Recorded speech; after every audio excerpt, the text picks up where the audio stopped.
Hello everyone, Cass here. I want to jump in before we get started on this week's episode. This week we are talking about the HIVLiving scandal that happened within the Hamilton fandom on Tumblr, as well as discussing Hamilton and some other related topics. Because of that, there is considerable discussion about several very heavy topics and possible triggers that I would like to go over before we jump into the episode.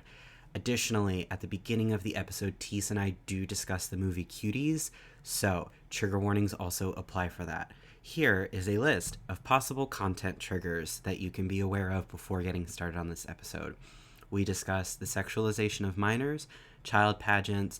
There is significant discussion about racism and anti-blackness, as well as slavery and colorism. There's brief mention and discussion of World War II and Nazism. There is also discussion of topics which are present in the text that we talk about regarding homophobia, victim blaming, sexual assault, rape, date rape, and drug use. We also talk about Ronald Reagan, the exploitation of children, and specifically the exploitation of foster children. There is, too, a little bit of auditory weirdness at around the 10 to 15 minute mark within the episode. Both of our mics cut out at different intervals for different lengths of time, and so I have sort of patchworked that thread of conversation together as best as I can. But obviously, if it's a little weird or you can't hear one individual, that is why. You also will hear jingling throughout the back of the episode. That is Mr. Eskel paying us a wonderful visit throughout the episode. Thank you, Eskel. You're always welcome in the studio.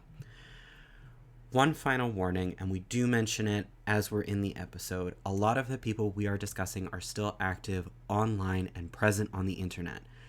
Teese and I want to make it abundantly clear that we do not condone under any circumstances going after, harassing, or generally bothering these people. It's not worth it. Leave it alone. This episode is simply meant to talk about what happened and give our thoughts on the circumstances as a whole and hopefully start a discussion around it.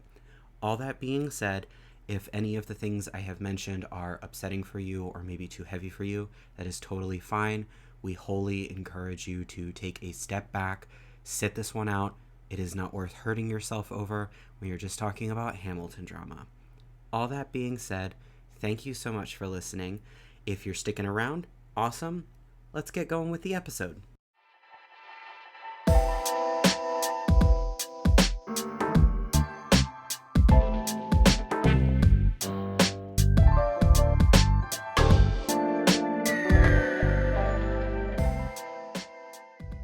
Hi there. Welcome to Author's Note. Don't listen. Don't listen. Don't listen. You know, I was actually gonna loudly sing Hamilton to you, but go for it. Do it now. Do it now. Do it now. I ruined the moment, but I was. It's okay. I can edit all this out. Sing Hamilton. No. Sing Hamilton to me now, Teese. I can't do it. I'm waiting. I'm waiting. Never mind. I know all of Angelica Schuyler songs because she's those ones slapped the hardest. I actually listened to Satisfied in the shower last week while prepping.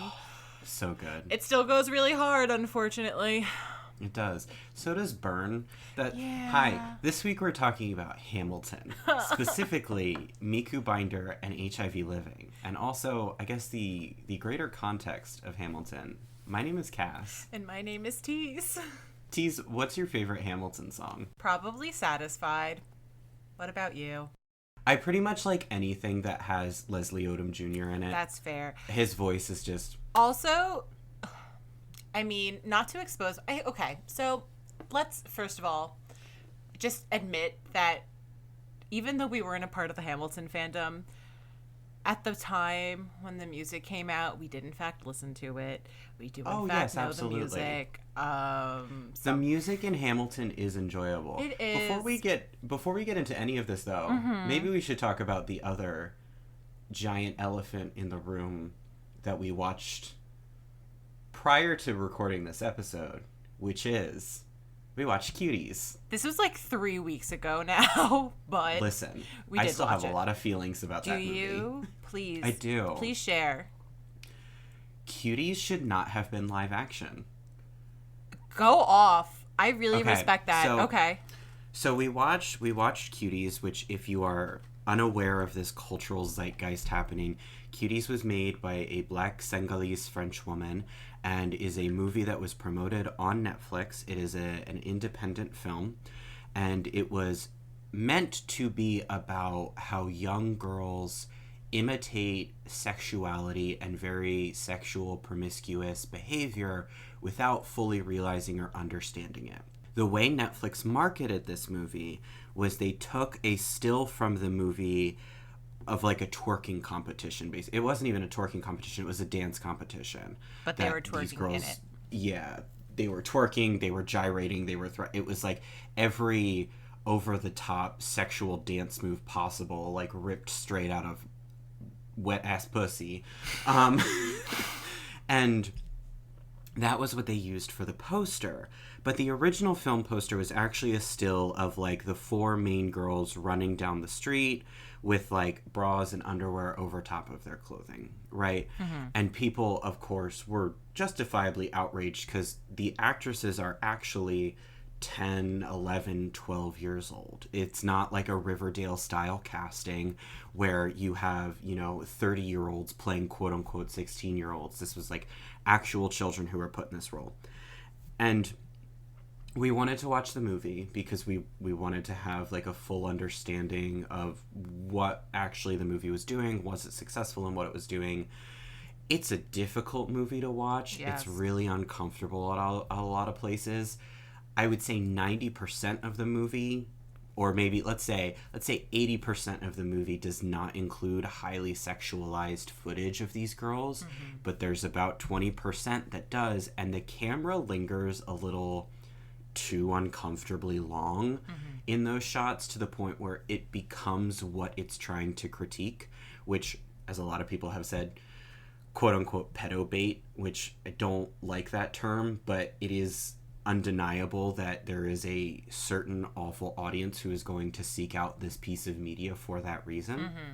That being said, those individuals will also seek out totally arbitrary, benign footage that doesn't have the least amount of sexualization, as we saw with the whole YouTube adpocalypse.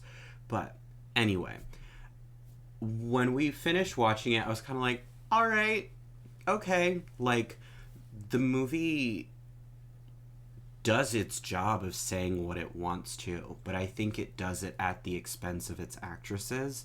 There is, in particular, one moment in the movie, and it is the thesis moment of the movie, when all of the girls are out at a park, and one of the girls picks a used condom up off of the ground and blows it up like a balloon, and all the other girls start screaming, telling her that, like, she's going to get AIDS, she's going to get HIV, and she breaks down crying and saying, I didn't know, nobody told me, because she didn't understand what a condom was. She didn't understand what this object that she was holding was.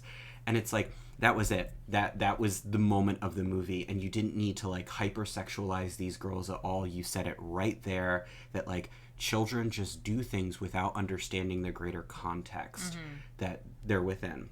But at the end of the day, the director had 11 and 12-year-old girls performing highly sexualized actions on screen, actions that they can't consent to outside of the context of film. And quite frankly, I don't trust parents enough of these actresses to sit down and have a conversation with their girls about just what they're doing, the greater understanding of that, what this movie is about. You could have made the movie animated. You could have made it CGI.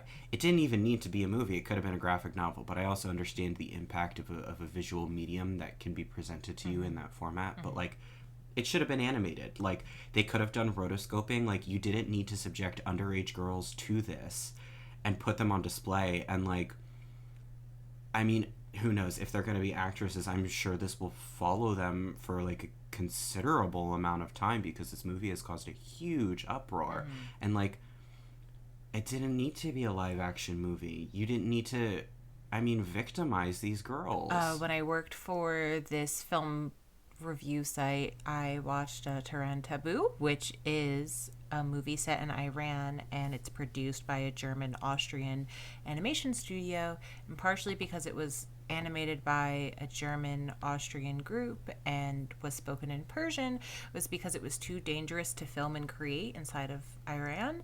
And partially for the sexual themes, the drug use themes, the what children went through throughout the movie and stuff like that, they made sure that they made it animated, and they actually did rotoscope some parts of it.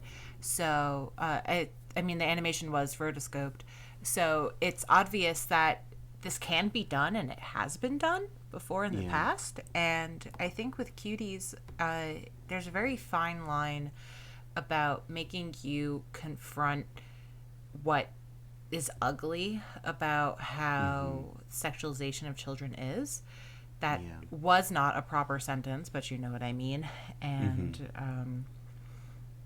well, and that's the thing, right? Is like Cuties is so uncomfortable because they are literal children, and the movie wouldn't have had the same impact if it was like the Riverdale cast running around, right? Yes. Because we see that every fucking week on the CW or whatever it's called now.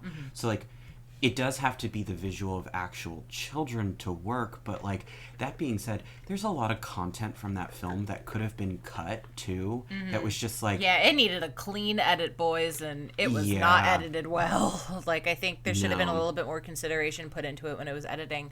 And let's be real, I don't know what France's equivalent of Hollywood is. France's movie industry is like, but with Hollywood, there's such a huge issue once again with childhood sexualization and the grooming of children to boot. And I mean, of course, all children want to say that they want to be an actor or a singer or a dancer or even now a YouTuber, an esports star or whatever the fuck.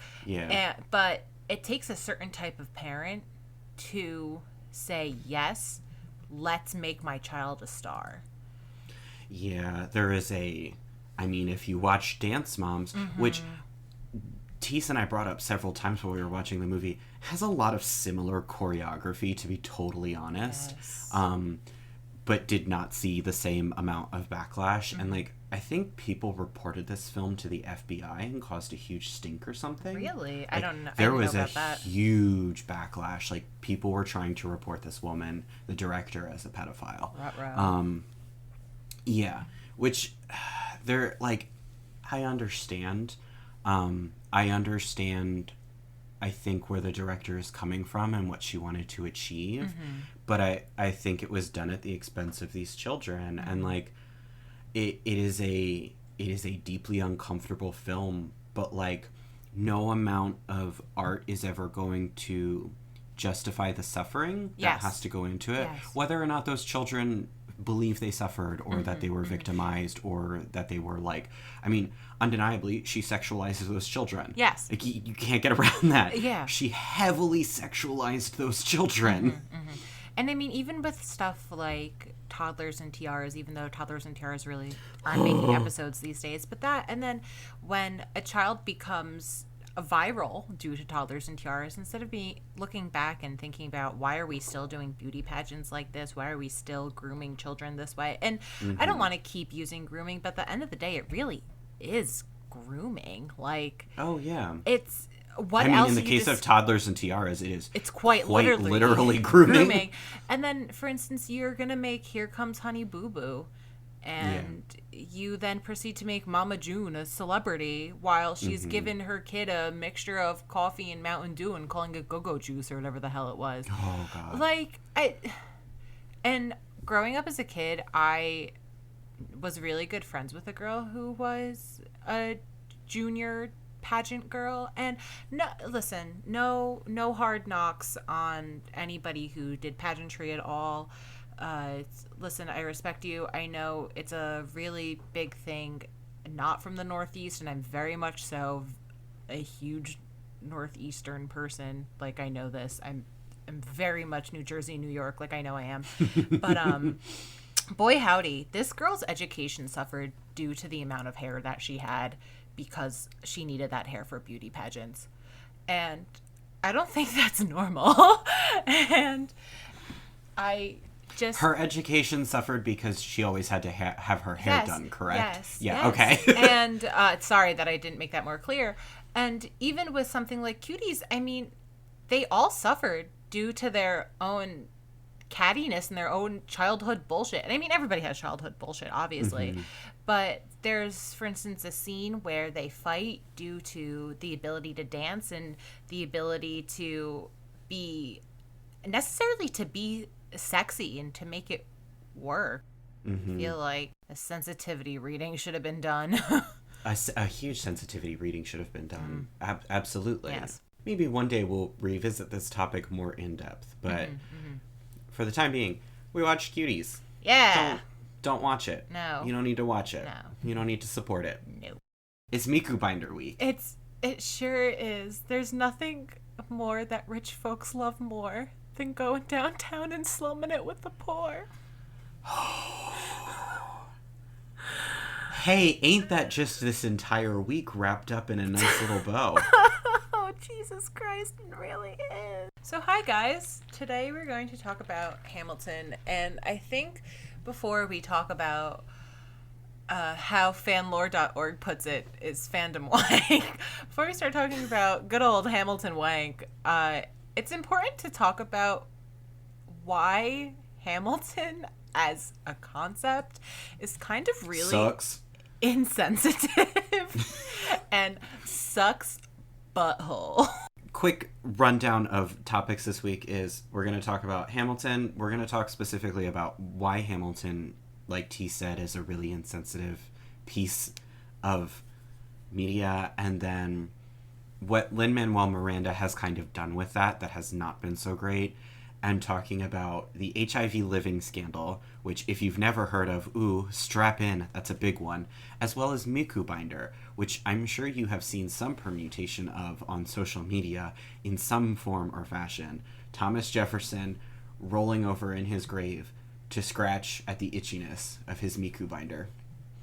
I want him dug up. I need to know if he's still wearing it. He is. So, Hamilton came out in 2016? 2015, I think. 2015. Yeah. If you are somehow unfamiliar with what Hamilton is, I envy you. But Hamilton is a Broadway musical in which the casting is quote-unquote colorblind, which has its own issues. But in its first showing had people of color, black individuals, playing the roles of founding fathers and notable historical figures. Except for King George. Except for King George. And what a weird... Oh, we'll come back to that. Yeah, and all the music is hip-hop and rap. Yeah. Which isn't... It's not a bad thing. Mm-hmm. It's a fun musical. Mm-hmm. It is a fun musical when it is entirely divorced from its origins, which is the story of Alexander Hamilton. Mr. Eskel, please stop jingling. It's not about you right now.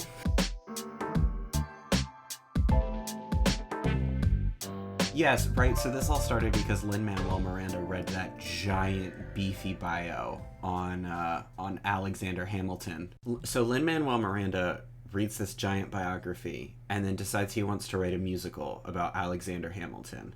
And in abstract, it is kind of funny, right? Like writing rap songs about Alexander Hamilton.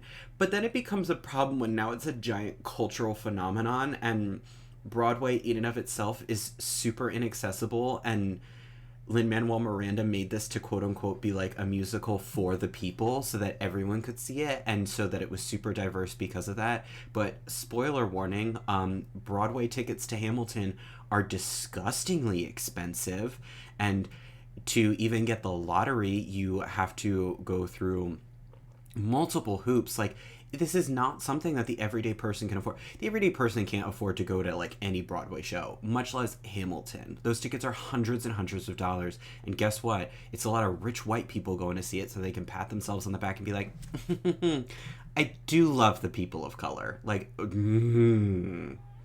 mean, he wasn't in any way ignorant to this. I mean, he's worked on Broadway for a considerable amount of time. He's worked in theater for a considerable amount of time. And I think the frustrating thing, too, is that rap and hip-hop being so political and so generally looked down upon in a lot of like quote unquote higher art communities is ironic given that they tend to follow iambic pentameter, which is hello Shakespeare. So it's like a lot of Shakespeare's work, and people have experimented with this in the past, can like be very easily translated and worked into hip hop and rap and like kind of integrated within that really easily and really appealingly. However, like that's not how a lot of the high art community sees it. Again, when rap and hip hop is performed, it's viewed by this like higher echelon as being, like T said, a novelty, something that's kind of like fun to giggle at and have a fun time with, but not necessarily be taken with the same amount of respect.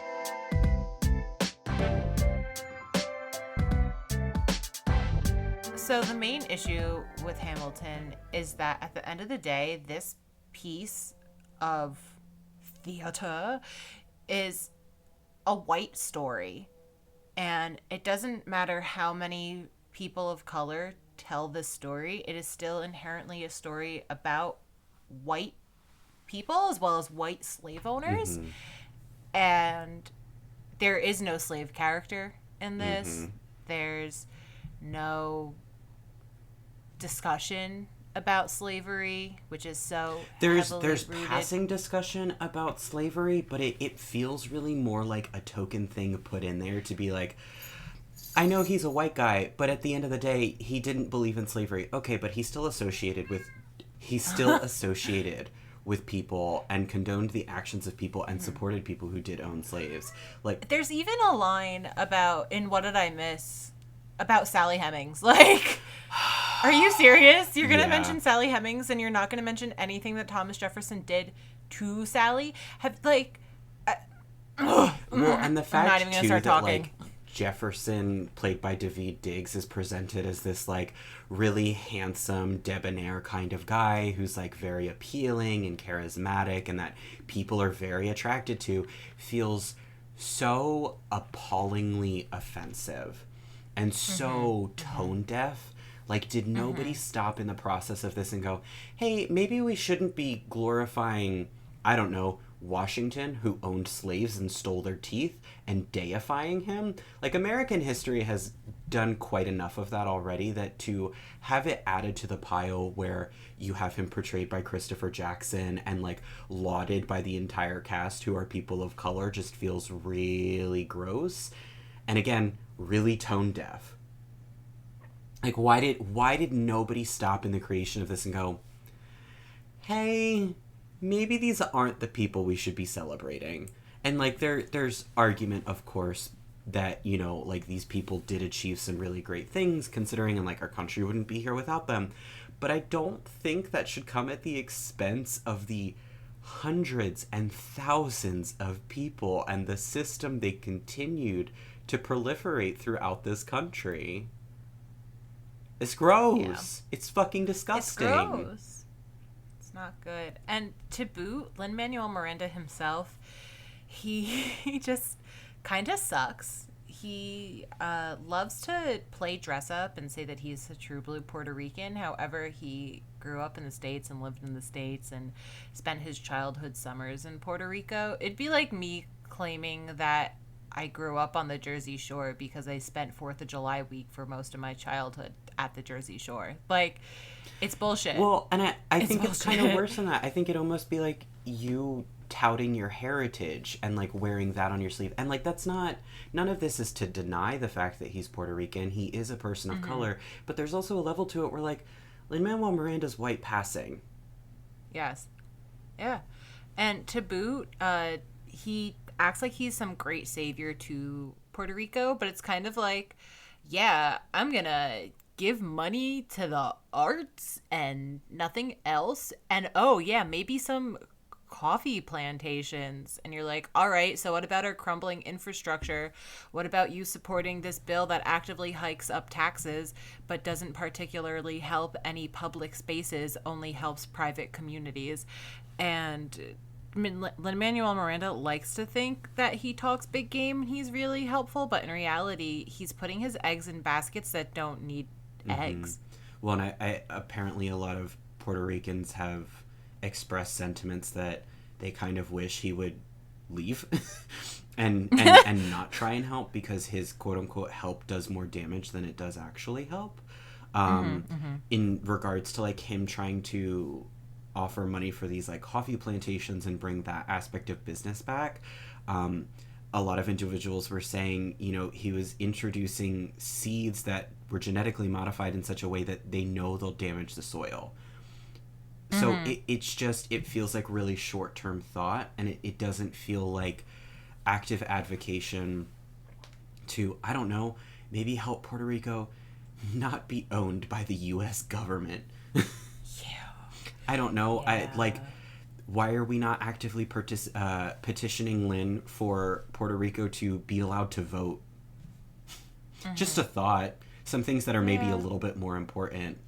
Supporting Hamilton feels so at odds with the messages that, and when I say Hamilton, I mean Alexander Hamilton, the person, feels so at odds with the persona that Lin Manuel Miranda presents on Twitter. In that, like, Hamilton is the reason that the banking structure is the way that it is in the United States, and the reason why debt functions in many of the ways that it does in the United States, and continues to oppress people, because at the end of the day, so much of the oppression that occurs in the United States is based on finances and credit systems, which are totally baseless. And predatory. Incredibly predatory, and meant to keep poor people poor. Yes. Yeah. I mean, I'm not going to go into a sociology lesson, but it's so obvious how the credit system functions and how it actively functions to control minority groups. I will not go off my soapbox again like I did last episode, but oofa doofa. Plus, not to mention, like, I just hate his ass because... Do you not like that he bites his lips so much? I was literally going to say I literally hate him because of how much he bites his lips in photos. Like, just get a MySpace. Go away. I think there is something kind of uncomfortable about a celebrity who engages so much with their fan base and posts thirst traps, but, like, not in the way that, like, say... a Kardashian does, where they're posed photographs that are taken by a photographer, but that, like, you're posting thirst trap selfie. Hey guys, it's me, Disney hater 1994 again. But that's a huge part of it. Not only did Hamilton is a Broadway production that is largely inaccessible to so many people, and then when it had the opportunity after being filmed to be presented to a mass market, they said, yeah, let's do Disney Plus instead of, I don't know, maybe making it accessible to the large majority of people and simply putting it up for free and making money off of ad revenue. You know how much money that thing would make off of ad revenue? You literally could have just put it on ABC, like how they have like Hairspray Live and how they have, oh my god, like Little Mermaid Live. Like, literally for that, you could have very much easily, once again, if we want to talk about uplifting the POC community, now that Hamilton has happened, all of these actors and actresses that are in the first run of Hamilton have skyrocketed to fame. So now, if that were to be an ABC Live version of Hamilton, that could have then ushered in a whole new group of actors and actresses that were people of color to help push forward their career as well. But no, they had to use the original cast on Disney Plus, which is a service that is under a paywall and under the world's most fucking money-grubbing company on Earth. Mr. Bezos might be worse now that I think about it. There was an argument that kind of came up a lot then for people who were then saying, like, well, this means there's no excuse that other Broadway productions can't do it. And it's like, okay, hold on, pump the brakes a little, because the amount of filming and camera work and just overall production that went into filming that musical is a lot, and one that not most art productions can afford, because they are art productions and largely underfunded. Yes. Listen, if I could get a Hamilton-level movie of Hades Town, Anais Mitchell, please. Miss Anais, Please, I beg you. There was one quote we found. This is from Oprah Magazine. The article title is Lin Manuel Miranda says his Hamilton controversy is valid. And a quote from the article reads, basically what the supposedly colorblind casting does is it gives Hamilton, the show, the ability to say, oh, we're not just telling old white history, historian Lyra Monteiro said in a 2016 Slate interview. This isn't your stuffy old school history that's just praising white people. Look, we've got people of color in the cast. This is everybody's story. Which it isn't. It's still white history, and no amount of casting people of color disguises the fact that they're erasing people of color from the actual narrative. Ayo. And I mean, yes. Quite and literally, yeah. There are so many historical figures who have been swept under the rug, who we don't know about or who we have very little access to in the American education system, who could have been highlighted, who were people of color, who did do amazing things, and like who could have had like a great, incredible stage presence. But like I don't know that like Hamilton works as a musical because of the subject matter. You know, like I have a feeling that if the same amount of passion and lyricism and costuming was brought forth for another historical figure who was a person of color, I think it probably would have succeeded. You know how long my 9th grade history teacher spent talking about Hamilton? He brought Hamilton up, not the musical, but the person up, at every possible occasion because he was obsessed with him. He loved Hamilton and Aaron Burr so much. So much. I grew up in a Ben Franklin household. My mom loves Ben Franklin. It's really funny. Like, I joke He made that a stove. he sure fucking did.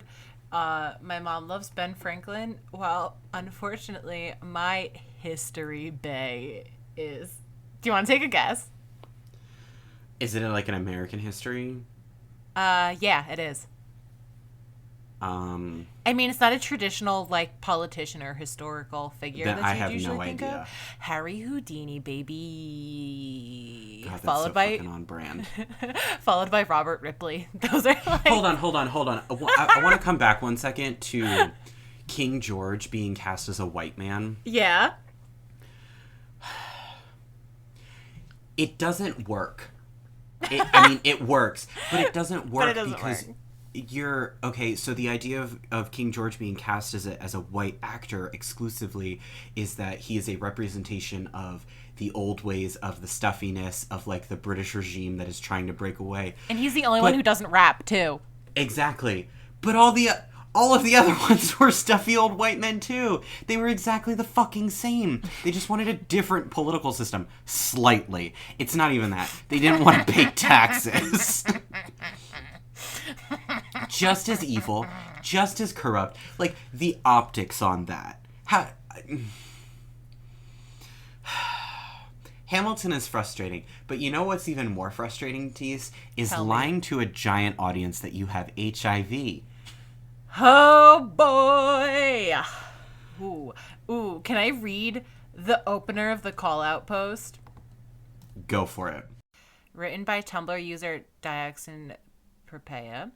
What happened with HIVLiving? Naj Allo-Lesbian does not exist. Isra Bluesai Scaffic does not exist. They are sock puppets of the same person.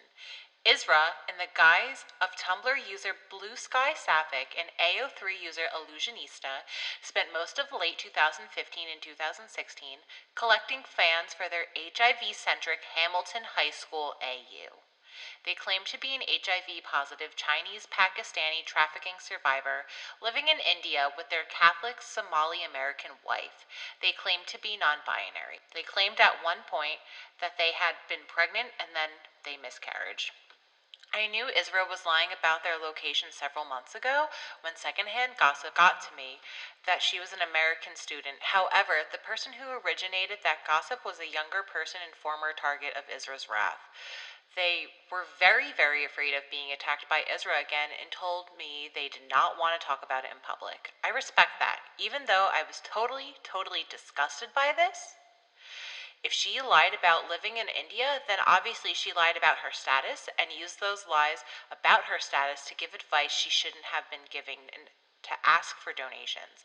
But there wasn't any evidence, I didn't think, without this person who was so terrified. Fast forward a few months. Keep reading. So, to wind back a little bit, there was a Tumblr blog called HIVLiving, which was frequently used as a resource to talk about living with HIV, having experiences of being a person as HIV, to be a survivor of sex trafficking, to connect other people with HIV, to form a community, essentially. And this blog also happened to have some notes of Hamilton fandom in it. Mm-hmm. So the authors and owners of this blog were named Isra and Raj. Isra claimed to be a non-binary Chinese-Pakistani victim of sex trafficking. They claimed to have a wife named Naj, who is a Catholic Somali lesbian of color, and they were both supposedly HIV positive and claimed to live in India. The actual person behind all that, because Isra and Raj, or Naj, they are referred to by both throughout catalogs, which is really interesting. Mm-hmm. The actual person who is Isra and Naj / Raj is a white American girl in college named Alex. She does not have HIV. Alex is responsible for a very popular Hamilton fan fiction called To Scale the Blue Sky, which was... we read the archived chapters of. Which is a Hamilton fan fiction with a pairing of Hamilton and John Lawrence. They do not have sex. However, in the first chapter... I would like to read the summary and tags for this fic before we talk about it. Please do. So, To Scale the Blue Sky is written by Illusionista. There are a few chapters archived on the Internet Archive. The summary: the year is 1988, and the city of Charleston teeters perilously on the cusp of something, not by accident. Later, someone will remark, they were all just too ahead of the times. People say the era is not ready. It's not. But Alex Hamilton wants to watch their expectations go up in flames. Fireworks over the status quo skyline. Archive warning. Graphic depictions of violence. That is the only archive warning. Which additional tags with what happens in the first chapter. Yeah. Additional tags include racism, alternate universe high school, bisexuality, HIV/AIDS, alternate universe 1980s, period typical homophobia, activism, model United Nations, lesbian character, mental health issues, LGBT history. There is no archive warning present for sexual assault. In the very first chapter, there is a detailed, graphic, written explanation of Alexander Hamilton being sexually assaulted and raped. And on top drugged. Of that, there's no mention of him being drugged. He's drugged. There are notes on the very first chapter that says, trigger warning for the entire work. A sexual assault, while not exceptionally graphic, that's bullshit, it is central to this story's plot. That is the only note. There's no talk about drug use, about any sort of like undisclosed HIV positive sexual transmission, alcoholism, the framing of a crime. There's a lot that happens in this fan fiction. People are thrown out of their homes. There's no I feel like disowning should be tagged, especially as it being a huge fear for a lot of LGBT people. Absolutely, yeah. I feel like that should have been tagged as well. There's peritypical racism, but it doesn't talk about the extreme amounts of parental abuse, of verbal and emotional abuse by adults in the story, the bullying by other characters. There is so much that is not tagged for an individual who spent so much of their time on Tumblr apparently just claiming every single disenfranchisement that they could to excuse what they were writing, which we'll get into a little bit in the toxicity of that. On top of that as well, the really interesting thing in this fic is that the characters are not based on the actors who portrayed them. So, like, Alexander Hamilton's face claim isn't Lin Manuel Miranda. In this story, Alexander Hamilton is a black Haitian young man, which there is a whole added racial connotation to that comes with the fact that HIV has disproportionately affected black individuals and African individuals because of the lack of healthcare provided to them. And so to, like, double down on this stereotype of, like, not only is Alexander Hamilton in my story gay, he's also black, and that's why he has HIV.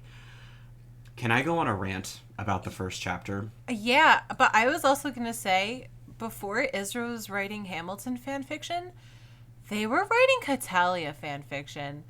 And for people who don't know what Hitalia is, it is a mini series that originated as a webcomic and then became a short 5-minute episode anime series about it's Gajinkas of world countries and acting out political conflicts as these characters in cutesy ways. And it was literally called Axis Powers Hitalia. Yeah, so people shipped South Italy and Germany quite often, and a lot of the emotional experiences with Hitalia surrounded around World War II, if you catch our drift. So that one day we're going to have to people do thought Hitalia. it was totally acceptable to wear Nazi regalia to conventions because it was a part of their cosplay. Yeah, there's one day we're going to have to do an episode on Hitalia, but if you were to follow the timeline of what Israel was up to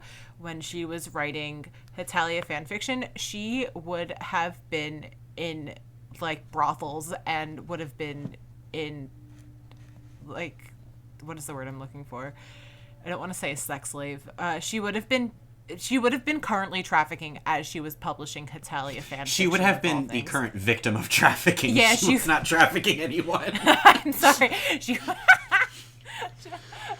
Let me do that again. I'm sorry. If the timeline were to serve correctly and everything were to match up, Israel would have currently been a victim of sexual trafficking while writing Hitalia fanfiction. If that... Which, not to say that doesn't happen.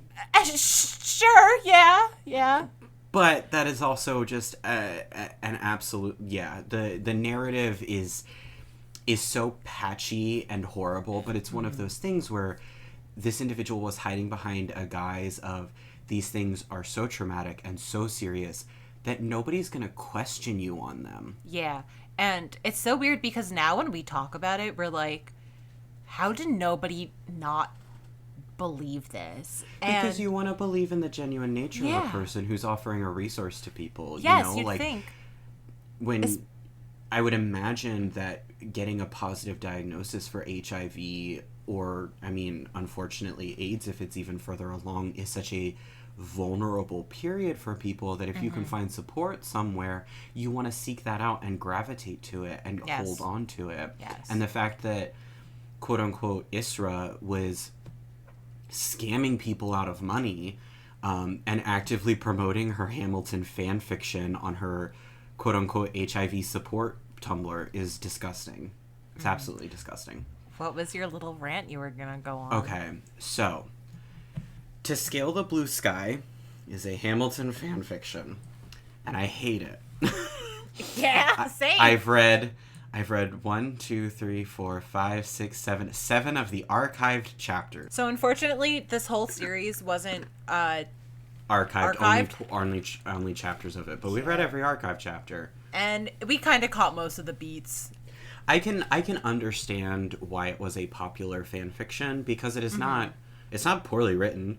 Alex clearly has like a talent for writing, and I'm sure like if they were going to school, God, I hope they weren't going to school for writing. I really hope they weren't. I don't want that person publishing. But so in the very first chapter, we see Alexander Hamilton, and her name has been changed. Going with Angela Shue, who is it's Angelica Schuyler, but she's been changed to Angie Shue in this story, going to a frat party. They are high school students, and the narrative has already decided that Alexander deserves to be victimized. Um, One thing I picked up on really early was that there's a lot of talk of date rape drugs and roofies within this story. In like the very first chapter, in the very beginning paragraphs, um, date rape drugs don't actually seem to have been covered by mass media until the early to mid 90s. And remember, this takes place in the early 80s. So it does feel really weird for the characters to be talking about it conversationally pretty consistently, as if this is something that they have been educated on and talked to about very frequently, and as if it's common knowledge.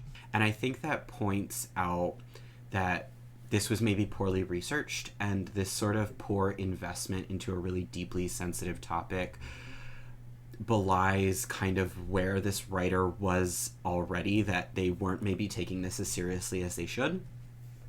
Because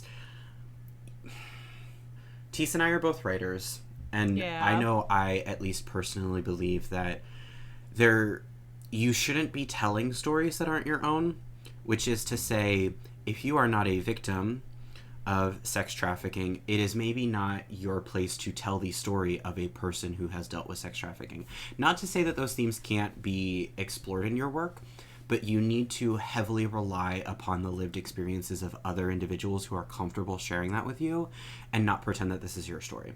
So if you're a white girl, you can have people of color in your stories, but you shouldn't be trying to tell the experiences and lives of those individuals because you don't understand it. And in the rise of kind of Blacktober and the resurgence of Black Lives Matter, somebody pointed out something really fantastic on Twitter, and I'm unable to find the tweet, so I apologize. But they talked about how Black individuals, Indigenous individuals, people of color are able to write the stories of white people because that is all they have been presented in their lives. So they've been told that story over and over. That is the story they're expected to know, so they can write it. But white people have never learned the stories of Black people on the same level that Black people have learned them of white people.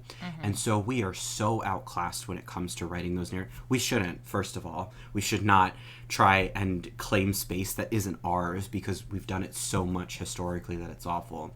But it's just one more layer of egregious behavior to this story. Because what Alex has done is, I mean, it's not unforgivable. I think, people can grow and change and come to understand. I think this was just a dumb teenager who didn't know better. That said, one of like the immediate lines in the story is like this white frat boy coming up to Alexander Hamilton and going, "You're not from around here, are you?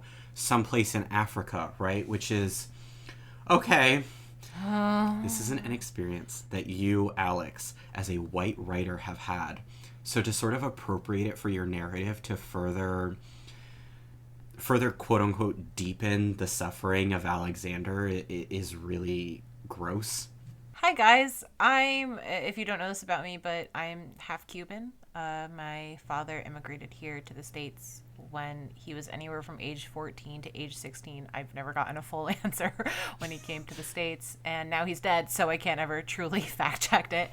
But growing up as a kid, it was a lot more obvious that I was mixed more so than I am now, because I actually went outside in the sun, and it's really obvious that when you stand out in the sun, your body gets darker, obviously, and Unless you mean then you turn into a lobster. Yeah, and I a do little not. tomato boy. And I have permanent sunglasses tan, literally, because my skin just absorbs sun. You're that much of a dad. Yeah, and so growing up as a kid, when you would hear my name and you would catch a whiff that my dad was from Cuba, I would very frequently get asked, did he come here on a raft? Which always felt like a sucker punch to me in a way, because it's that's the only thing you've absorbed from this country.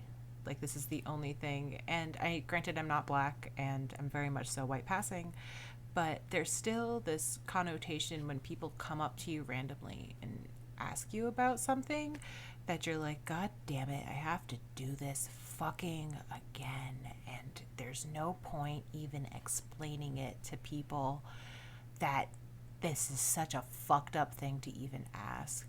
And that just truly shows that Alex has never lived this experience, I feel like.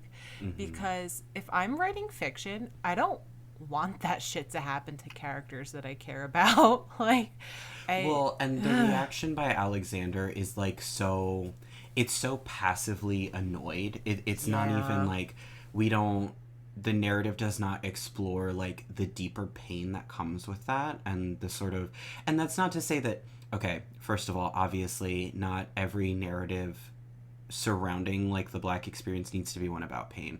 No, that not at that's all. that would It be, shouldn't. yeah, Yeah. exactly, yeah, there needs to not be trauma porn, but the fact that this story is trauma porn, I think, is indicative of the fact that it was written by a white person who doesn't know anything about being a person of color except for pain and racism, which is really heartbreaking and sad and racist in its own right.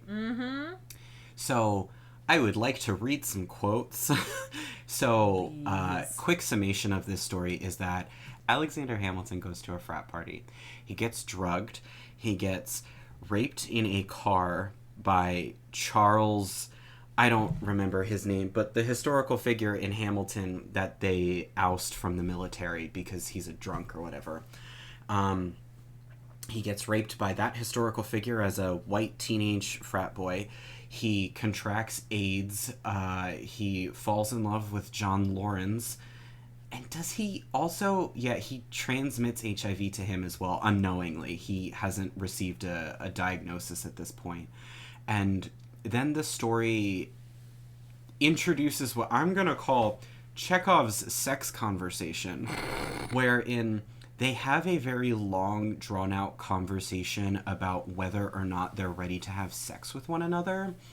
And the story ends before that is ever fully addressed or come to terms with, because this was apparently, I guess, part of a trilogy. But in this first chapter alone, after Alexander is raped and left on the side of the road because he bites his attacker, John Lawrence finds him.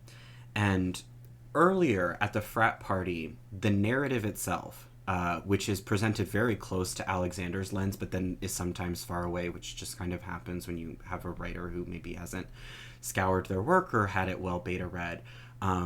Quote, they tell girls over and over, never put down your drink. They drill it into them, the fear of being raped, kidnapped, murdered, like thousands of girls who are exploited each year by greedy, heinous men. They don't tell boys, but he's never learned better. End quote. He referring to Alexander, which I don't necessarily know that media was covering campus rapes at this time period. Quite frankly, I don't think they were. I think it was something that was very much swept under the rug.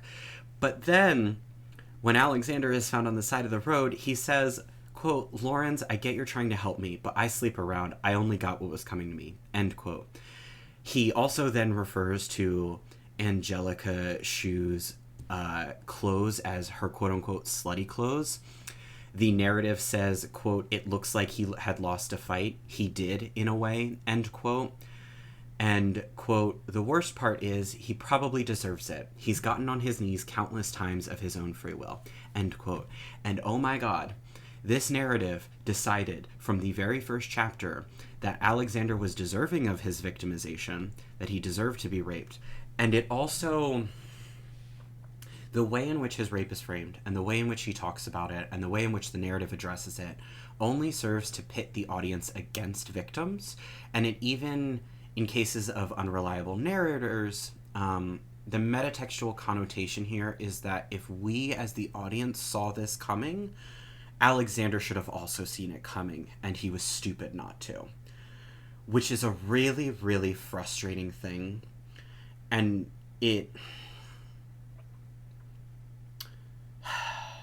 it's very upsetting to read,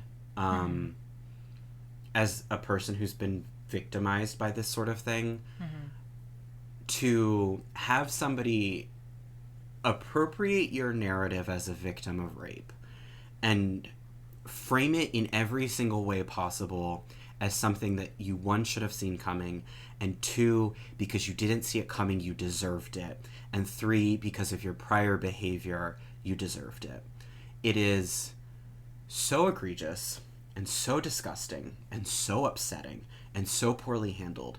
And if this story had maybe instead been about Alexander Hamilton, which, oh my god, that sounds so weird, but if it had instead been about Alexander Hamilton coming to terms with the fact that he was victimized and that's not his fault, then I think that could have actually been a really compelling story.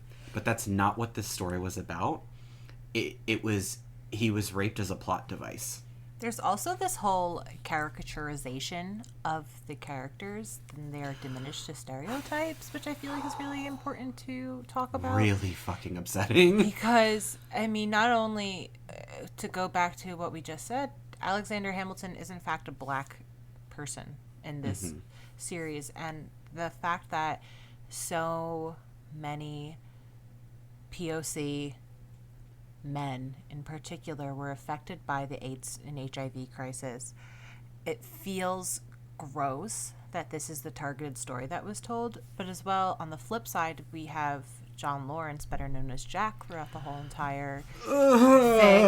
And from the get-go, he is shown as like, he's the woke baby. I literally was going to say the woke bae of the fan He's fiction. the woke baby of the story. Yeah. For instance, Alex, when found on the side of the road, is found by Lawrence, and he is taken to Lawrence's home, and John Lawrence is mixed in this, and he has a mother from the Dominican Republic. However, he lives with his white father, and he was in boarding school in Geneva until he was taken out of boarding school so he could be his token mixed race son for his I'm not racist quote unquote politician father. And that's not Teese editorializing. That's in the text. That is literally what John Lawrence says to Alexander Hamilton. Yeah. And to boot, John Lawrence is a painter in this, and he has murals all over his bedroom wall. And the people on those murals include Marsha P. Johnson, Tommy Smith, and John Carlos, better known as the 1968 Olympians who were shown doing the Black Power Fist. And he also has oh my god, Ronald Reagan. He has a Ronald Reagan. He has a fucking Ronald Reagan mural that is made up of pink triangles, which, oh my god. First of all, as somebody who hates Ronald Reagan, I would never paint that man on my bedroom.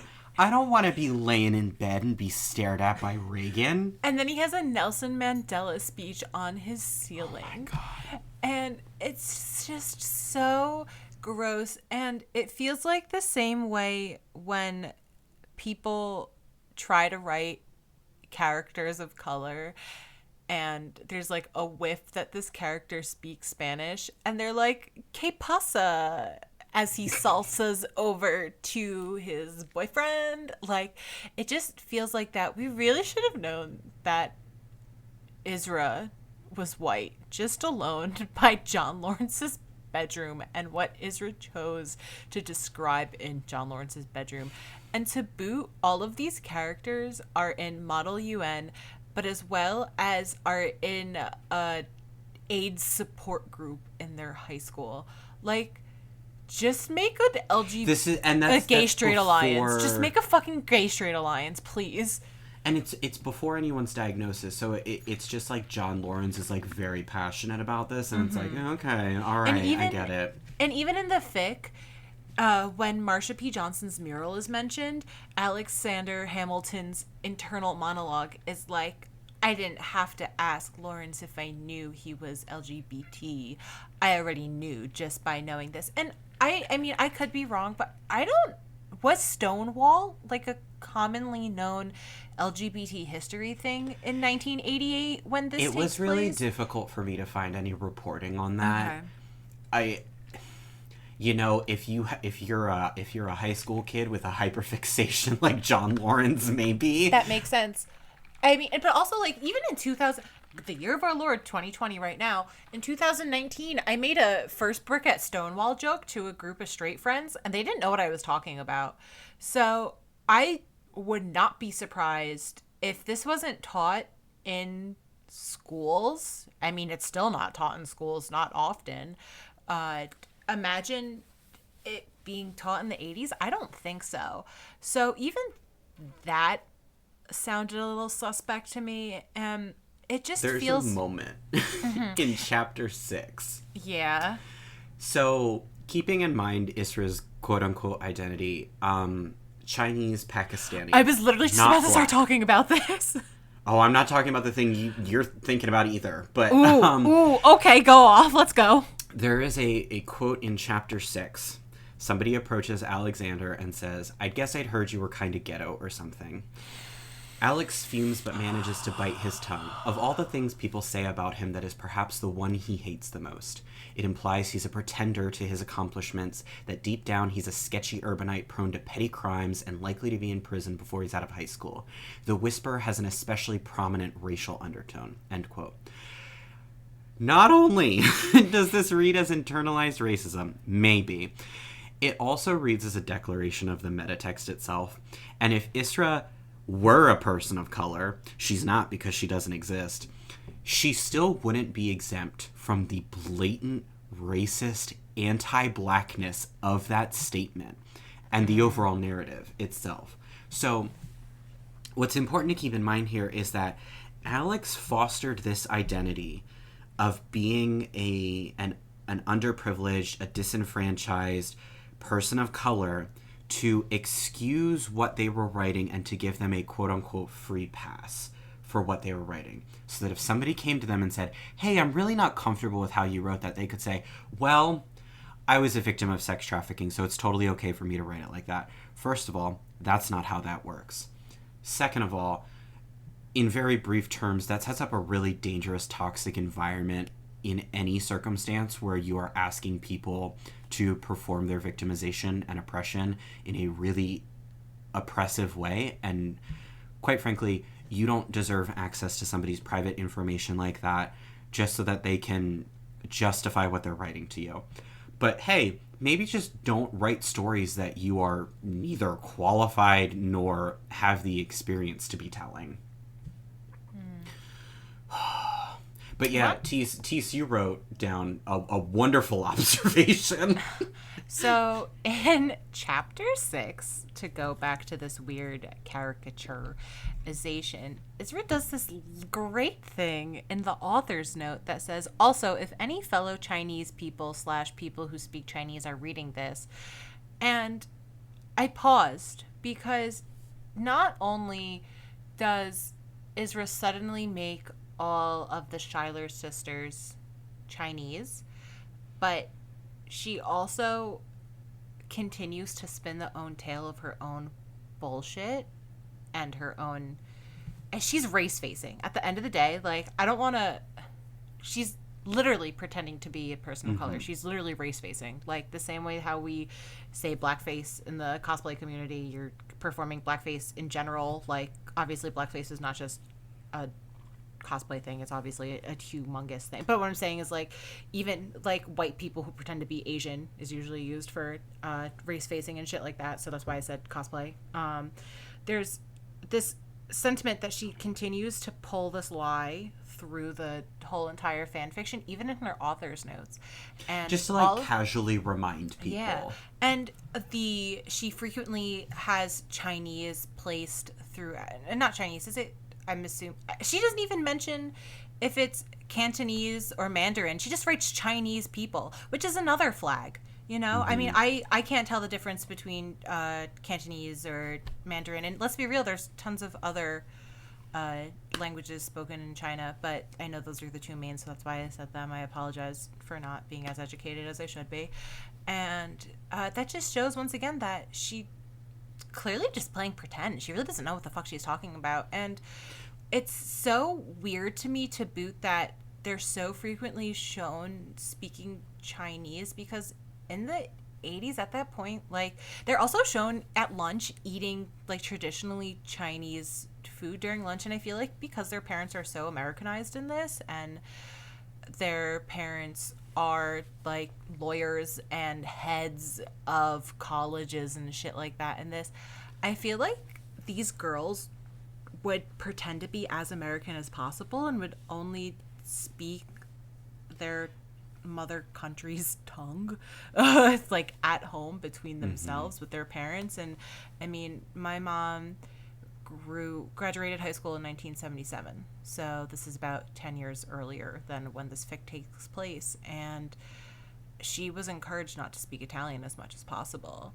And for somebody who's Chinese, and when you're in positions that high and visible, I feel like you force yourself to look as American as possible.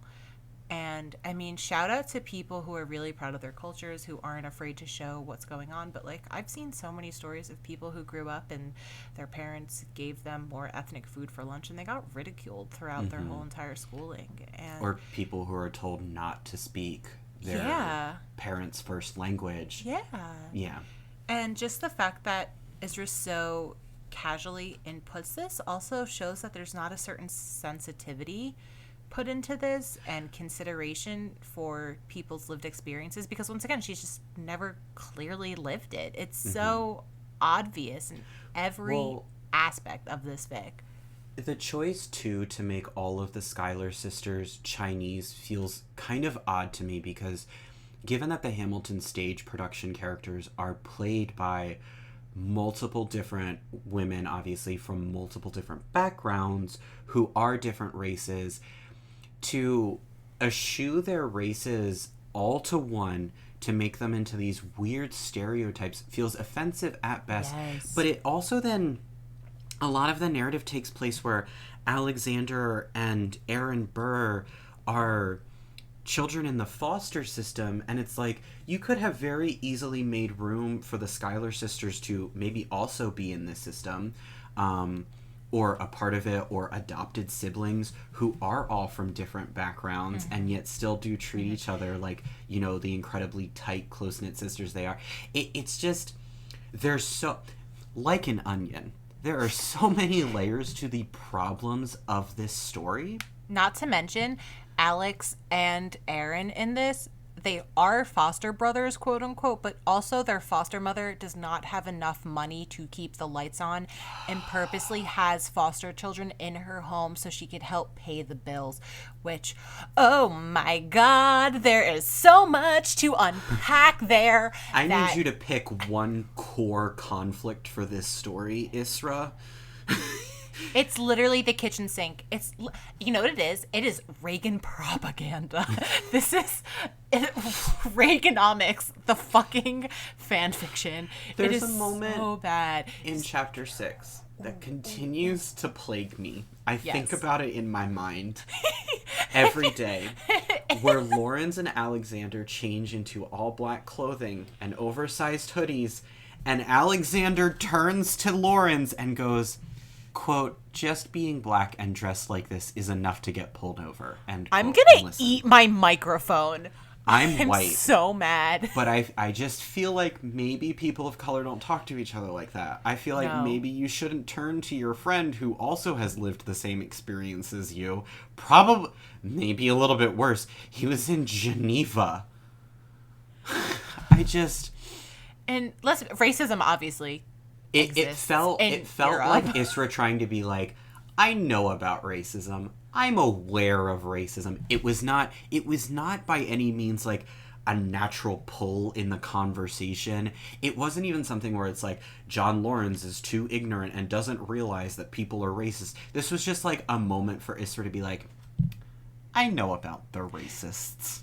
Yeah. I'm aware of them. Oh my God. Also, just to get really extra nitpicky, Alexander says roofies were put into his drink, but Rohypnol wasn't sold commercially in the U.S. until the 90s, just saying. I think the lack of really basic surface-level research is so indicative of the carelessness of just how this narrative was approached. And is when this is supposedly based so heavily on a lived experience, I would expect genuine care. I mean, as someone who explores like some really difficult stuff in their own work, you have to sit back and just ask yourself questions constantly of like, what is the underlying meaning of this? What is the unintentional meaning of this?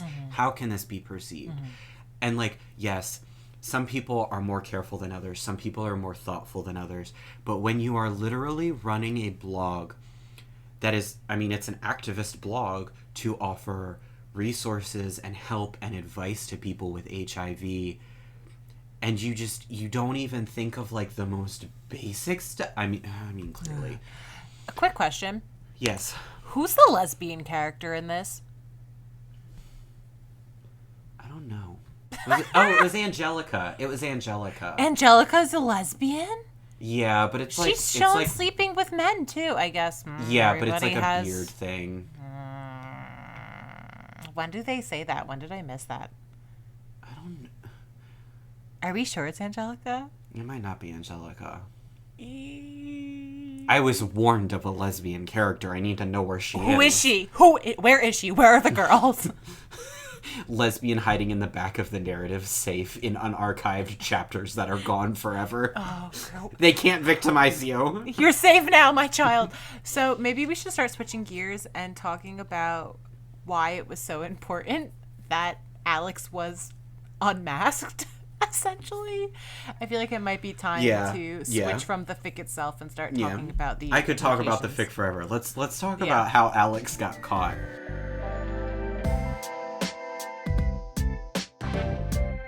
Teese. Yeah. Will you tell me about how Alex got caught?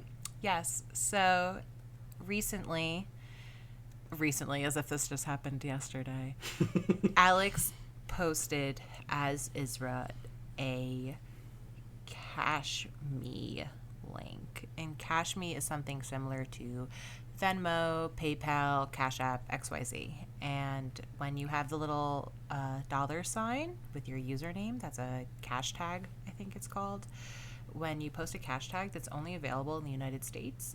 And Ursula, who is the name of the owner of Digoxin Propea, realized something was up in that moment because Cash Me was a United States-based website only. So if you had a Cash Me, that meant you had an American bank account. And if Isra was a Chinese Pakistani woman living in India, something was fishy. So slowly but surely, Ursula started to kind of compile some information and data, ended up getting anonymous information saying that in some circles that Isra was a college student in the United States. And there's something really important to note here was that Isra bullied Ursula. Isra actually had a huge history in the Hamilton fandom of bullying people, of demanding they offer receipts for their trauma to validate why they were writing certain things. What was that you were going to ask me, Teese? I was going to ask, why was Ursula bullied? So Ursula wrote Cannibal Hamilton. I wanted to say Hannibal. Cannibal Hamilton mermaid fanfiction. And who was that fanfiction of, Caspian? Alexander Hamilton and John Lawrence. There also was Lin Manuel Miranda, real person fanfiction. Yes, there was quite a bit of real person fanfiction. They also wrote Anderson Cooper real person fanfiction. Yeah, they wrote Paul Ryan real person fanfiction. And based on a comment that they left on the YouTube video breaking down this whole drama, a lot of the motivation for writing that fanfiction was actually to upset people. It was like troll fanfiction, which, fine, whatever. But there was a certain comedic element to the fact that a person who wrote Cannibal Mermaid Hamilton fanfiction, Lin Manuel Miranda real person fanfiction, was calling out an individual who was race facing. This all started because someone, Isra, Alex, Raj, Naj, posted to HIVLiving saying it was all fake. Isra and Raj/Naj were not real. They lied about their HIV status. They were not a victim of sex trafficking. It was all made up. And somebody replied and said, "Why is this tagged Hamilton?"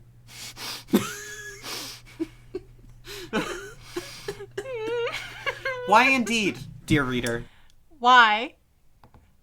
Well, Isra was using her blog to promote her Hamilton HIV fanfiction. Ursula spent what they said took place over a 10-hour conversation going back and forth with Alex, trying to get them to confess and catching them in lies as they told the story over and over. And it was a progression of coming to terms with the truth of the matter for Alex. So for a period of the conversation, Alex insisted that Isra and Naj were based on real people who her college suite mate knew.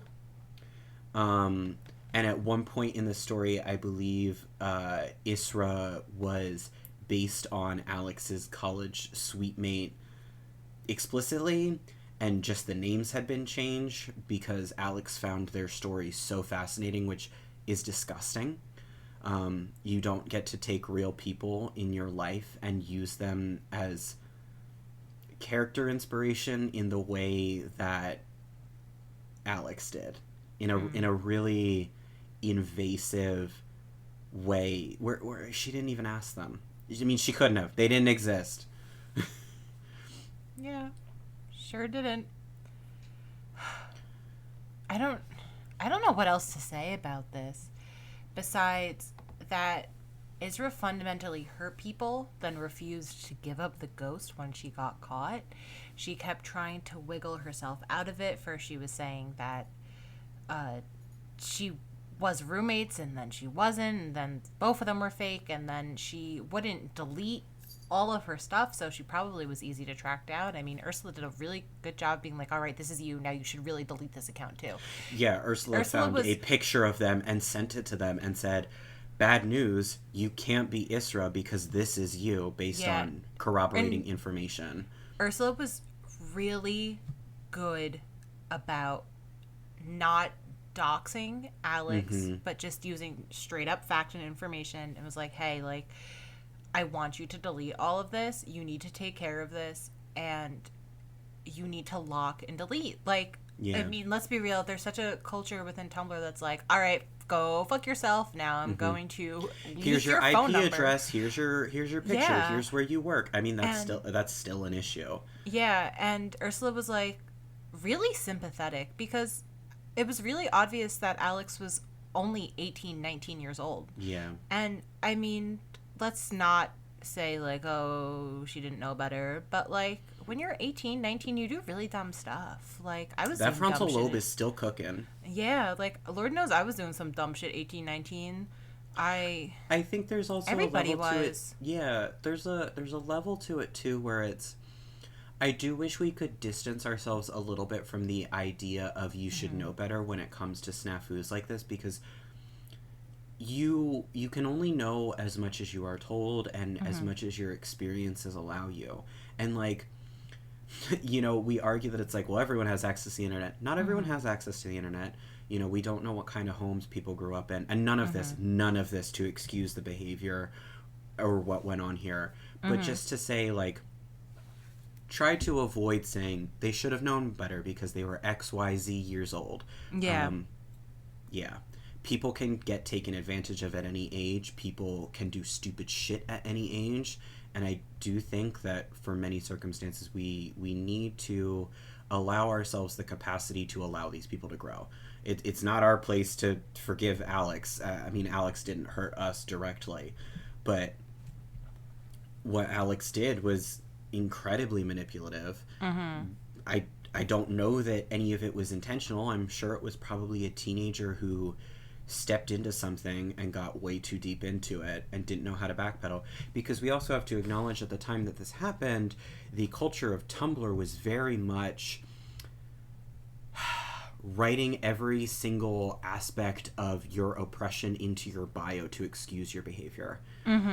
I had a mutual on Tumblr who I ended up muting because they literally had so it wasn't even like a before you follow kind of page. It was a please read this before interacting with me. Yeah. And I've on seen that those. list was there was a comprehensive list of every possible thing that they suffered any form of oppression or disenfranchisement for, as well as an entire list of all of their privileges. And it's such personal, private information.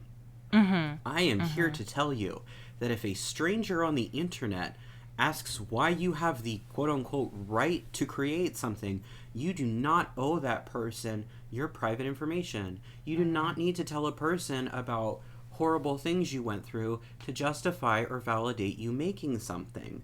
That's not part of the conversation. You don't owe that information to people. And if someone says, well, you can't write X unless you're using it to cope with trauma because of Y, no, that's not how that works. That is not how that works. But because so many people believe that and have proliferated that idea, we end up with a situation like what happened with Alex. So there's a comment here, quote, I don't know. I've been in Hamilton fandom for about as long as it's been around, and I've seen OP, in this case referencing Alex, just add more and more identities to her disprivileged checklist when she wants to win arguments, and I've definitely raised the point among friends that I think she's a pathological liar who isn't half the things she claims to be. In parentheticals, so much of her references to her life don't add up. For instance, her claim to have been married to another woman for a full year, when a couple months ago she was still making references to having a, quote, girlfriend who she only began calling a, quote, wife a few weeks ago. This isn't the first time I've seen her greatly exaggerate and straight up lie about other people's behavior. Things are quickly disprovable just by reading what the other person is saying, and while I don't think it's worth trying to go after her for the inconsistencies in her blogging, I do think it's pretty obvious that she has a very liberal relationship with the truth. And it's also important to note that Alex, despite being literally caught in the act, never paid back a single person who donated money to her. They never, I shouldn't be using her, we don't know what their pronouns are. Alex never gave proof that they gave the money back. I don't think anybody said that they got their money back. So do we know how much money they got? No. So from some accounts I saw, the most big donation was $50, but I think there were also a few. That's a lot of bowls at Chipotle. Yeah, that's like. That's a week of Chipotle dinner. That's 5 whole Five Guy burgers. Like, that's a lot. That's a lot of money. With the fries. Yeah, and like, a lot of times money is hard, and if you feel like somebody's hurting, you want to give them money on good faith, and, you know? I mean, there's a part of Ursula calling Alex out saying, listen, I understand financials are tough. If you are struggling financially, I am willing to help you. For as much as people wanted to attack Ursula and spin this into being like a bad faith takedown to promote herself, I think she went about it in the best way she possibly could. Yes, she's very terse, but I think she deserves to be, given the context of the situation. Agreed. But she offers help, and like, she doesn't dox Alex, which I think a lot of people would have, unfortunately. Yeah. I think so many people would have been very quick to put all of that girl's information online. Because, like, Ursula had her Facebook, had her LinkedIn, had all of this access. A Twitter and Instagram, her college email address, all just from a quick Google search, which just proves how little this girl really thought about protecting her information, covering up the lie. Can I read 2 comments that were from people's comments when this erupted? Yes, please do. Okay, so the first one. This is about the victims. This is about the people she lied to and hurt. This is about the monstrous, toxic environments that enabled her to do this. She stole money. She lied about being a person of color. She lied about being a trafficking victim. She lied about being married to a woman. She lied about being a hijabi Muslim. She lied about her parents selling her to a brothel. She lied about police brutality. She lied about living in India. She lied about being HIV positive, and from the perch of this lie, learned people's secrets and fed them more lies. This is not funny. Which really shows the anger of Yeah. people who clearly were affected by this. I mean, for us, we're kind of like, bro, what the fuck, ha ha Yeah. ha.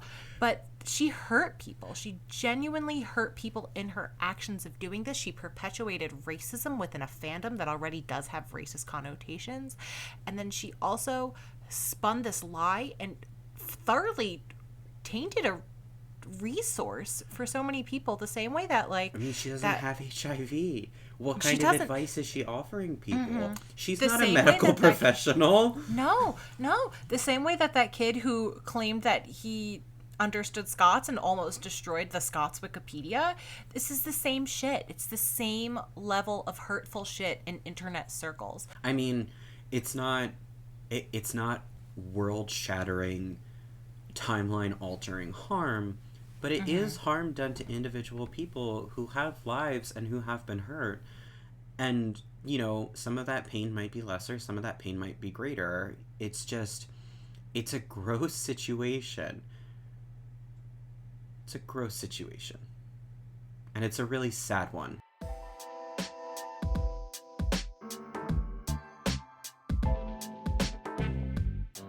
Let's talk about MikuBinder. So, MikuBinder, if you are unfamiliar, comes from a character sheet of Thomas Jefferson for a College AU Tumblr Ask blog. So, Tumblr user Umbroni created a modern College AU through an Ask blog on September 9th, 2017. The blog was named Ask Cramsterham. Before we dive into the particulars of this story, this is a person who is still active on the internet. All of these people are ostensibly still active on the internet. I want to make it very clear that this podcast, myself and Teese, do not under any circumstance condone you approaching, interacting, harassing, or in any way just bothering these people. Leave them alone. Leave them alone. We're here to talk about things that happened.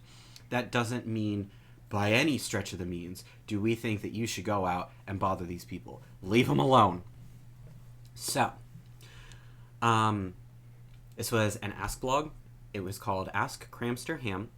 And if you're not familiar, Ask blogs were usually in-character blogs where readers could submit questions, little prompts, and they would be answered by the blog owner. Usually it was in character, and a lot of times artists ran these blogs, so they would respond with artwork or comic responses. It was like a really cool way to kind of like explore characters. Like I followed like an Ask blog that was like from the perspective of Godzilla for a while that had like really cute comics. Cool. It was very good. I ran a cosplay one for like 5 minutes.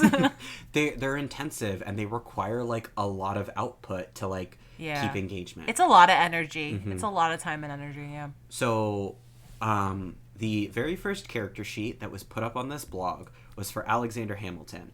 I am going to read you all of the text that was on this character sheet. You have off to the left a drawing of Alexander Hamilton. I love this person's art. I think this person's art is actually really charming and cute, and like they're a talented artist. Alexander has his hair up, and he's wearing a blue shirt that says King Track and Field. There is a speech bubble from him that says, "Sleep, who's she?" So it reads on the right-hand side, Alexander Hamilton, gender fluid, uses pronouns he, she, they. They're a law major. I'm not sure. I'm guessing this is spoken languages. So it says English, Latin, Spanish, French. There are 2 LGBT flags there, the gender fluid flag as well as the pan-romantic flag. I think that's bisexual, baby. Is it? Okay. All right. Yes, that is the bisexual flag. 5 foot 4 feet, born on Nevis, Charlestown, at shots fired, quick-tempered, runs track. Events include 400-meter dash and mile, although he is flexible with what event he can do. Works at Barnes & Noble with Angelica, has a messy past he's not proud of, can barely remember his father but apparently looks a practical dead ringer. His birth name is a mystery. Got in a fistfight with Thomas Jefferson after his return from France on exchange. Quoted as saying, "Give us Lafayette back now or the knockoff gets it," to admissions, because Daveed Diggs plays both Lafayette and Thomas Jefferson. Volunteers around the community.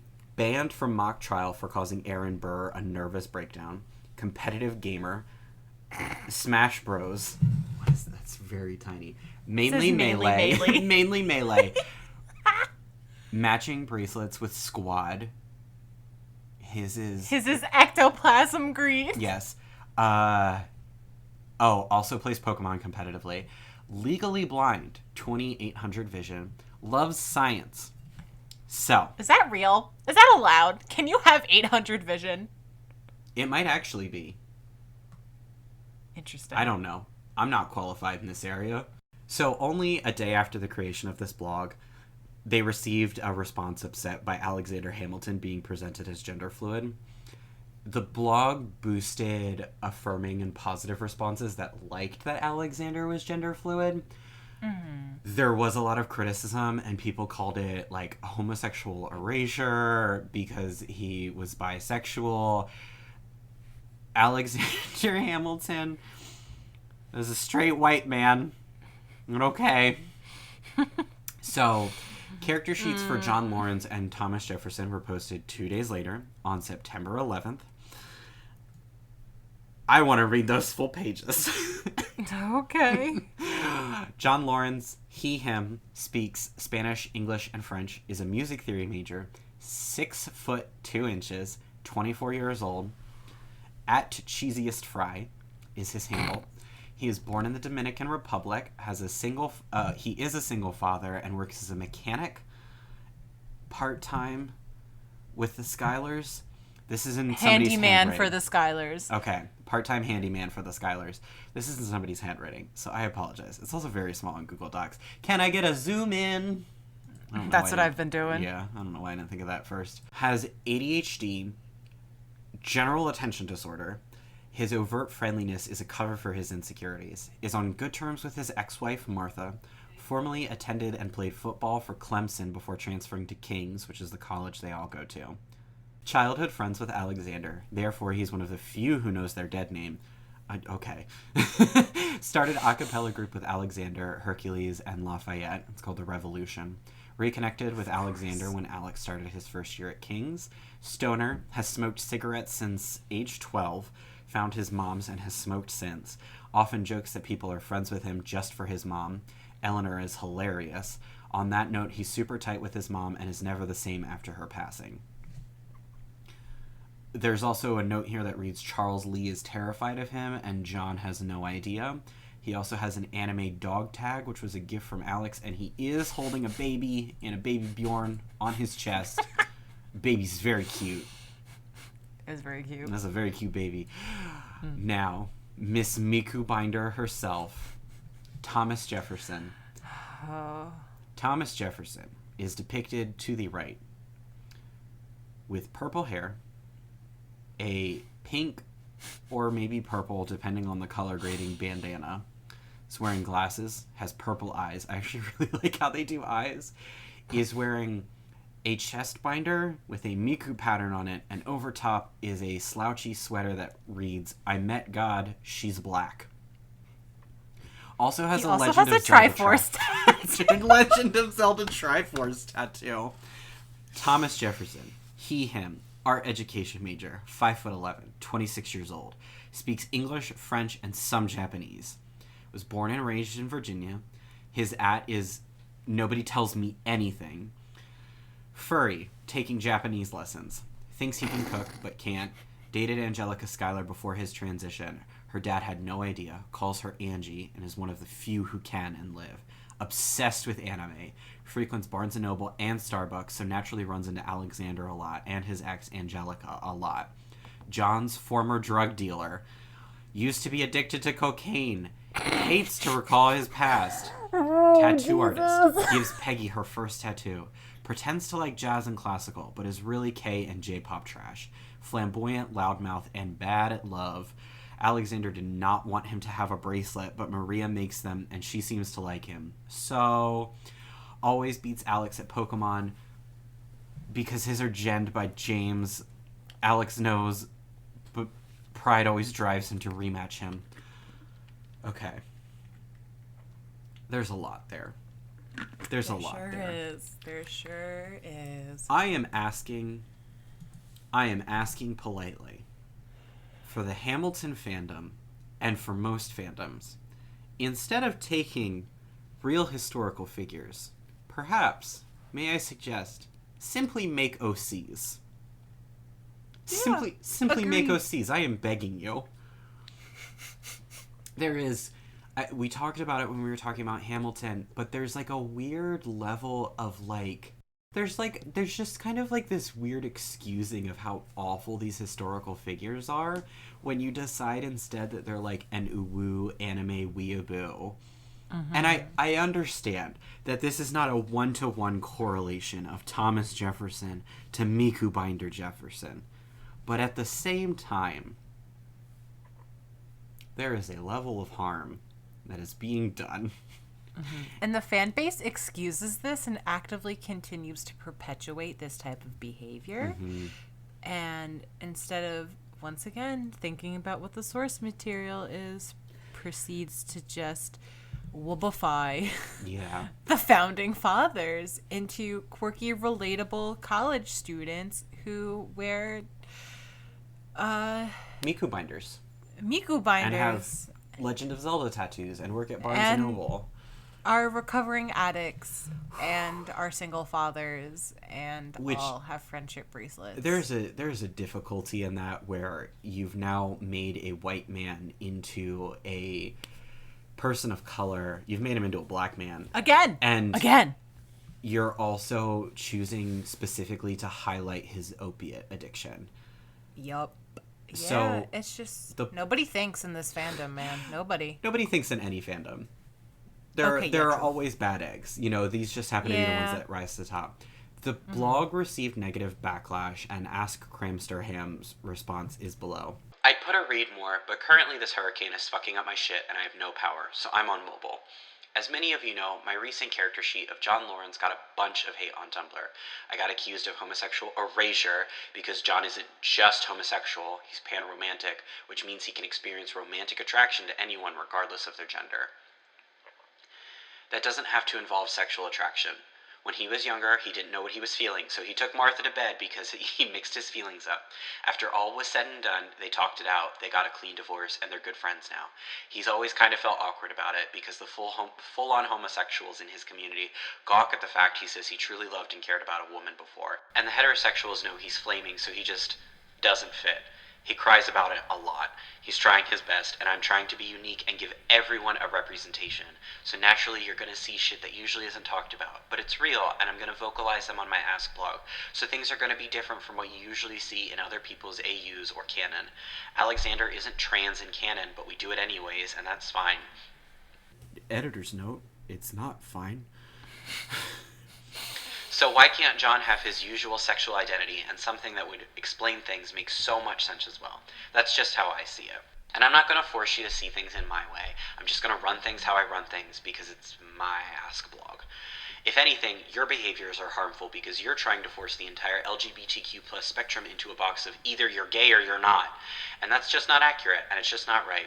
This is probably why Lin left Tumblr. He probably didn't appreciate randos like you telling him how to run his play and write for his characters. Notice I said probably. I didn't speak as though it were definite, because I don't try and shove my thoughts and hypotheses down people's throats who aren't here to speak for themselves.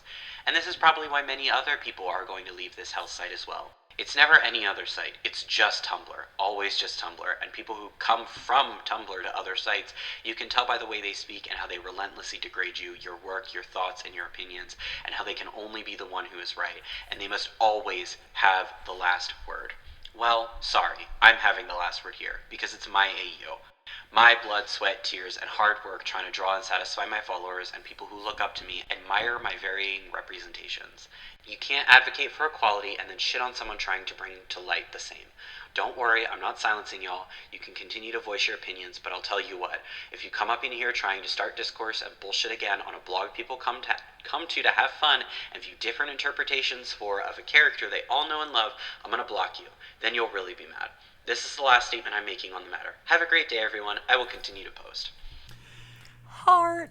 Brony, the creator of this blog, is black and LGBTQ+. They received... Aren't they also adopted? I do not know that off the top of my head. I think they are. they received such negative, aggressive, bigoted backlash that they left Tumblr. I know that they are active on Twitter now. I get delete, leave them alone. Leave them alone. Don't do it.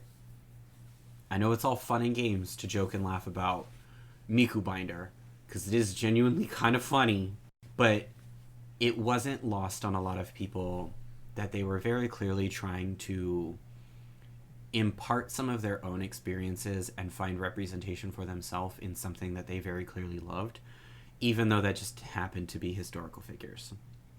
So I guess the takeaway from all this is that it is understandable why people want to see themselves in the things they love, obviously. There are certain things where that is more appropriate than others. And also, don't lie about yourself or your experiences. I think we really, really need to stop with this idea that people owe us explanations and credits and bona fides for their trauma so that they can explore it.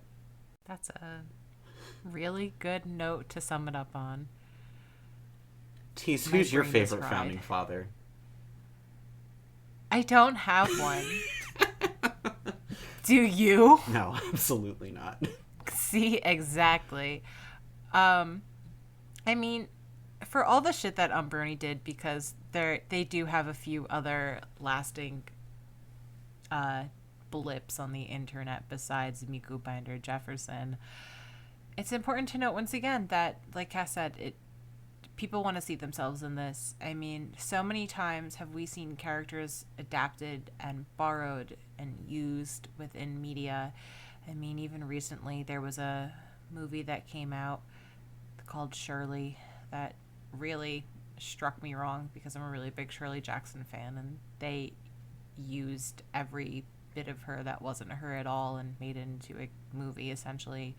And it's a fictional experience. It's not even based on her real life. It's just a fictional story using her as a character, and it really shows that people do this without any repercussions until it's a laughing stock, you know. And there's a really fine line between people who take this seriously, like people who love the original Hamilton musical and love Lin Manuel Miranda, versus fan artists who spin it a certain way that isn't positive within communities. And is Lin Manuel Miranda better than Alex or Brony? Yeah, not really. There's part of me that I don't know how I feel about the optics of making a real person trans. That's something that's like that wasn't there. And I'm speaking from a place of my favorite book is about Alexander the Great, and there is considerable evidence to suggest that he was both sexually involved with men and women.